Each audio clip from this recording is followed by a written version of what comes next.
Lake Champlain is home to one of North America's greatest mysteries. Join Small Town Monsters as we explore America's Loch Ness, following researchers, listening to eyewitnesses, and examining the evidence. This is On the Trail of Champ.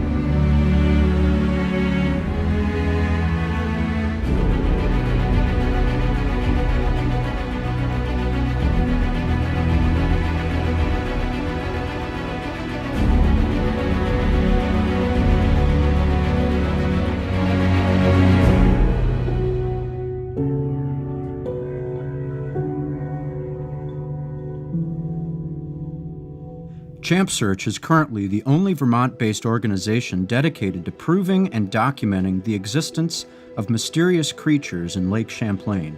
Katie Elizabeth dedicates a large portion of her time to the research and documentation of sightings year-round.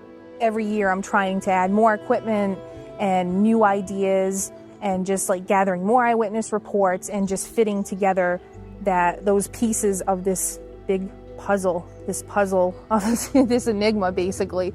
Every year I try to get better at camera skills. You know, we've got tripods set up and they come up so fast that you don't even, it's just one of those things you're never really prepared when you see Champ. But I plan on just elaborating and getting more technology involved and maybe some sponsorship. That would be great too. All of this comes out of my own pocket. All of the equipment that I have comes out of my own pocket, and it gets very expensive.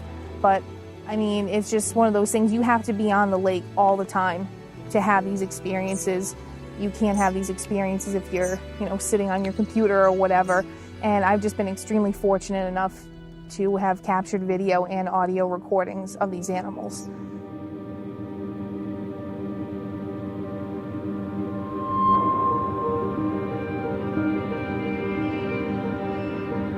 Katie often travels to various parts of the lake for routine observation of the waters. We are at the site of the Champlain Bridge. This bridge connects Vermont to the state of New York. There has been a couple of sightings here off of this bridge. There was two women driving across the bridge one afternoon, and one looked over and saw this dark shape moving in the water. And she said to her friend in the back seat, she said, "Hey, there's something out there." And she looked and she goes, "Oh my God, it's Champ." And this big long neck came out of the water. She said it was as tall as her, and she was around 5'2" in height. And then she said it gradually went down and it went crawling off towards Vermont, to the Vermont side.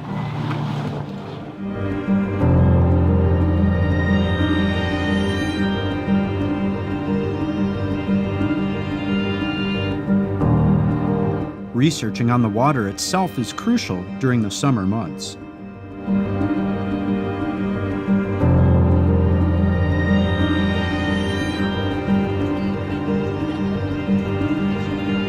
Recently, I ended up having a scuba diver join my team, and to get a visual of these animals would totally be amazing, just to correlate and prove that that's exactly what it is.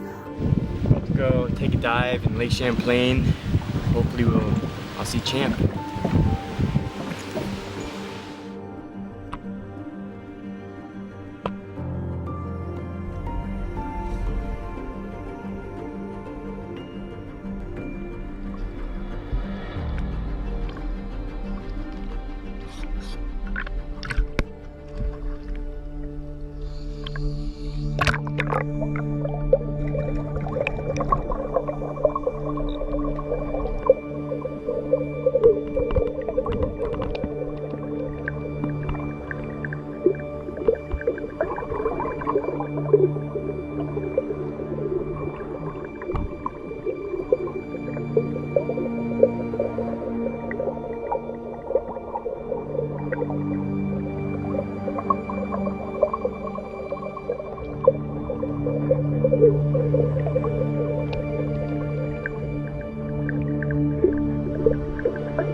We are sitting here in Arnold's Bay, and off to your left is Button Bay.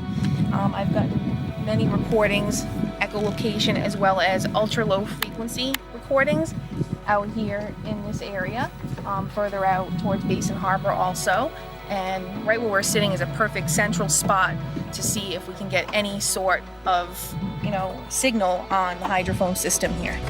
This is our underwater surveillance system here, and it's basically a LED camera that we put on the side of the boat.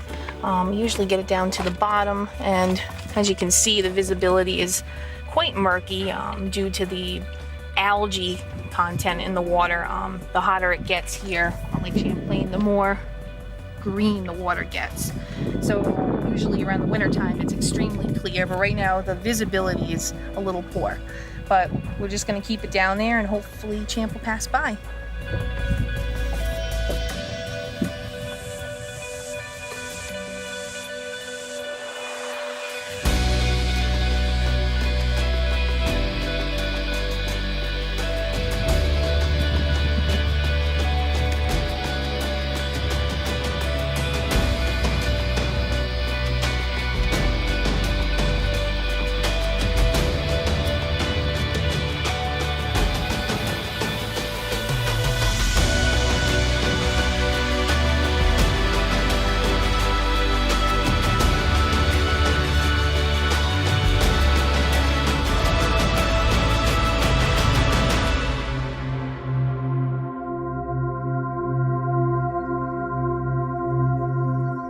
I worked as a park ranger at Kingsland Bay in the 90s for 6 years.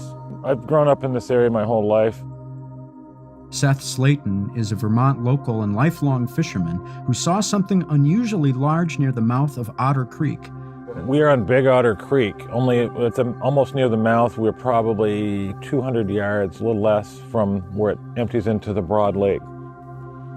And some of the deepest parts of the lake are not far off from there. It wasn't particularly well lit, but for some reason the stars, it was bright enough, so I was just looking down the river here, and probably about 100 yards. I was just happened to be looking, just kind of glancing, and I just saw this, something surfacing, okay, and it went left to right, so basically like all the way across, almost all the way across, disappeared for a minute and went back, did the same thing, kind of like surfacing, and it wasn't totally bright, but it was illuminated somewhat so I could see. I kind of snuck down the road here and tried to get closer, and I saw it do two more passes, so it did a total of 3 back and forth across the river, but I couldn't get a good picture with my camera on my phone. And there are some big sturgeon supposedly, but it's not really, that wasn't consistent with a sturgeon or how they even really feed. I was skeptical at first when I was a kid, but when in the 90s, when I lived right on Kingsland Bay, which is 2 points to the north here, just around the corner, especially at night, we would see things out in that bay. I mean, I couldn't explain it. And my wife at the time was a big believer, and she and her mom had actually seen a really good sighting down in Port Henry when she was quite young. She grew up in Whitehall, New York.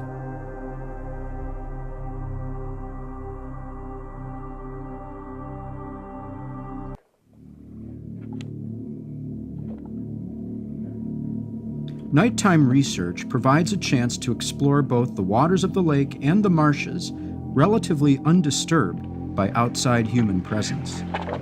And actually on the other side of this, we found like a path right through the reeds and everything. Pretty much like a slide type of mark right through. I mean, it could be a beaver trail, but it could be Champ, who knows. We're in a marsh system that connects to a river called Otter Creek that flows into Lake Champlain. There have been a lot of on-land sightings in this area, so it's a great place to check out at night. We think that these animals are mostly nocturnal, so this is a great time to see if we get any eye shine that has also been reported.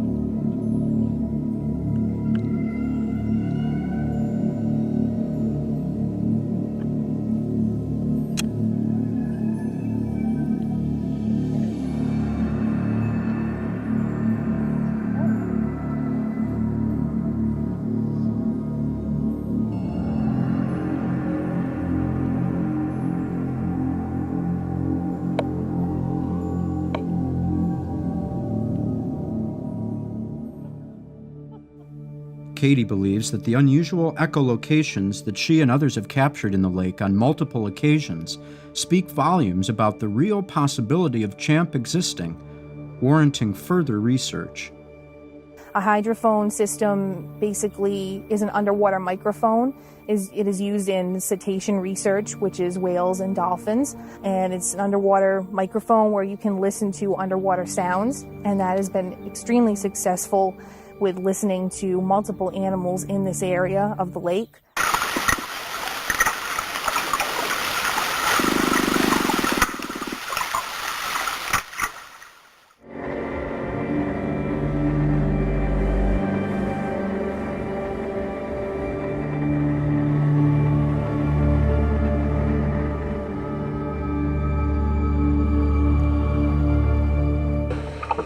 So tonight we're going to do a little experiment, and we're going to use some native fish bait here, some salmon and other things. We're going to throw it out into the lake, the GoPro attached with an LED light.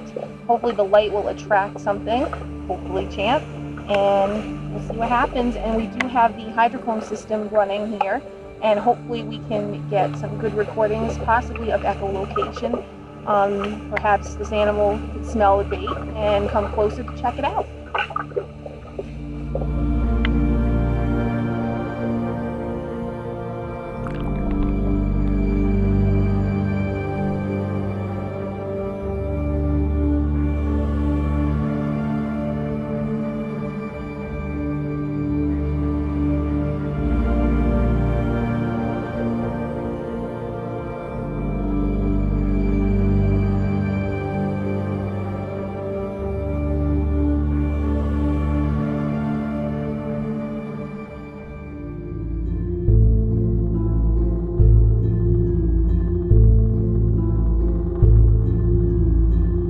There was one winter sighting where the location was actually Port Henry, New York, which is a very shallow area, and someone had seen a CHAMP animal pop their head up through the ice, which is very bizarre. Winter at Lake Champlain presents a totally different environment. The cold northern New England climate in the area brings snowfall and frigid temperatures for many of the winter months. As a result, many parts of Lake Champlain freeze over. But under the ice, life in the lake goes on, albeit at a much slower pace than during the summer months. Katie conducts CHAMP research around the lake regardless of season, winter being no different. I think that the winter research is thinking outside the box. Going out on the lake and looking for CHAMP in the winter is not something that I normally had thought to even try. But you don't know until you try. I mean, these animals, we need to figure out where they are actually in this hibernation-like state. It would be really cool to figure that out, whether they go in underwater caves, if they're in the marsh buried down in the mud. They could be at the mouths of the rivers, you know, we just don't know. But the only way to kind of use that as a control and use it as a scientific type of tool, you know, to compare to the summertime and things like that, you don't know until you try.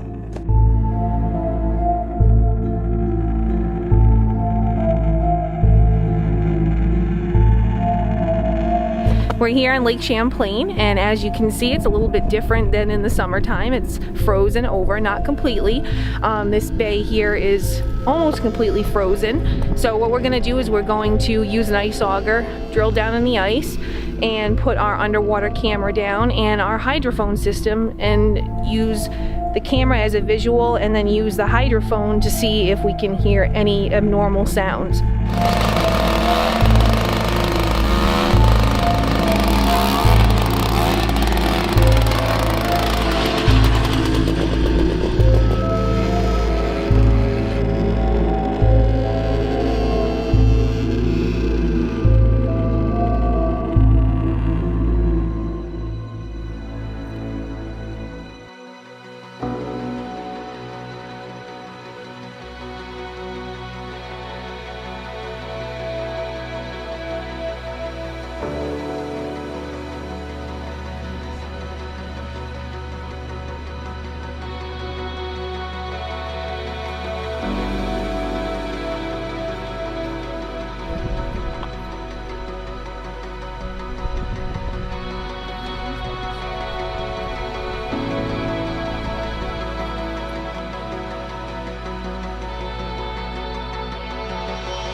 these animals, they have to be breathing somehow underneath the ice. And one idea, if they are an amphibian, they could be breathing through their skin.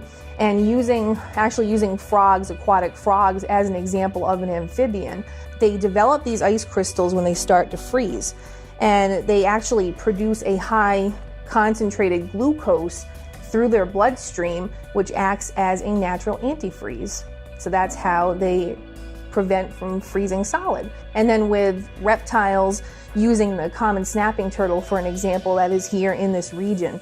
The common snapping turtle, they actually bury themselves either partially in the mud or completely in the mud. And while they're down there, they actually have specialized skin cells beneath their tail where they can actually breathe through these skin cells. So it's almost kind of the same thing between the reptile and amphibian, but the thing is that the snapping turtle doesn't need as much oxygen in the water to survive. And then when spring comes and it starts to warm up, then they come out on the lake. And when we start seeing frogs and we start seeing snapping turtles and other types of turtles, this is when Champ starts to come out, and that's when we start having sightings, once the water reaches around 50 degrees Fahrenheit.